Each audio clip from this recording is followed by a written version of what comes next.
Et moi, je prolonge la vie de vos fines herbes. Vous venez d'acheter un gros bouquet de coriandre ou de basilic pour votre recette, mais malheureusement, le reste du bouquet va mourir d'ici quelques jours dans votre poubelle. Eh bien, Cynthia Cuneo de SOS Cuisine nous montre comment prolonger leur vie. Cynthia, même si la réponse semble évidente, je vais te poser quand même la question. Pourquoi c'est mieux d'utiliser des fines herbes fraîches plutôt que des séchées?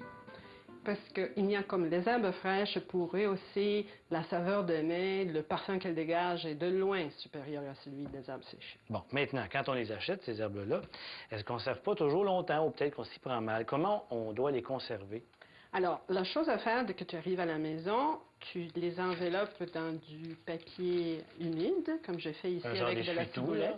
OK.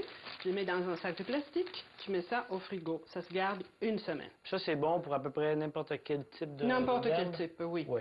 Si on veut les garder un peu plus longtemps, Ben, plus longtemps, comme 2-3 semaines, alors tu les mets dans un verre avec 2-3 cm d'eau.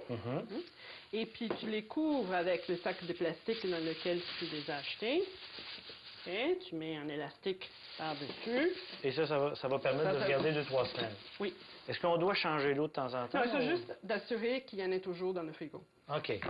Et chose importante, je pense, il ne faut jamais laver nos herbes pour les conserver, hein? Non, c'est ça. Il faut les laver au moment de l'utilisation. Maintenant, si on veut donner une plus longue vie que ça, puis après 2-3 semaines, on n'a pas utilisé toutes nos herbes, est-ce qu'on peut quand même leur donner une seconde vie? Alors, écoute, il ne faut pas se gêner pour les ajouter dans des salades, parce que ça donne du goût, c'est très bien.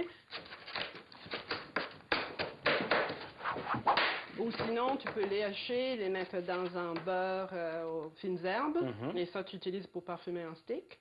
Puis si tu as des grosses quantités, comme en fin de l'été, tu peux les hacher et les mettre dans un bac à glaçons. Et on ajoute soit de l'eau, soit de l'huile. Puis ça encore, c'est bon pour à peu près tous les types d'herbes? Non, ça, faut faire attention. Ça va pour toutes les herbes comme aneth, cerfeuil, coriandre. Et par contre, des herbes comme l'origan, le thym, la sarriette, le romarin, c'est mieux de les faire sécher. C'est mieux de les sécher. Puis à ce moment-là, elles se gardent très longtemps? Dans le congélateur jusqu'à 3 mois. Et quand les cubes sont pris, tu les enlèves de là et tu mets dans un sac. Et le basilic, ça, c'est une petite plante fragile, hein? Oui, ça, c'est le défi. On ne peut pas le sécher, on ne peut pas le mettre dans le congélateur. Il va noircir, c'est moins agréable. La façon de faire, c'est de faire du pesto. Moi, je mets les noix de pain, l'huile, l'ail, le fromage, le parmesan.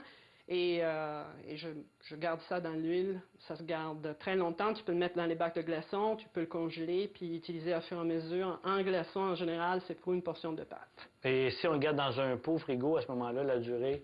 Environ 2 semaines, 3 semaines, toujours. Il faut s'assurer que l'huile couvre tout le produit, là. Absolument. Et comme ça, ben, on donne une plus longue vie. On fait moins de gaspillage, en tout cas. Ben, merci. Bon, enfin, on va arrêter de jeter nos fines herbes aux poubelles. Ça, là, c'est une bonne nouvelle de consommation durable.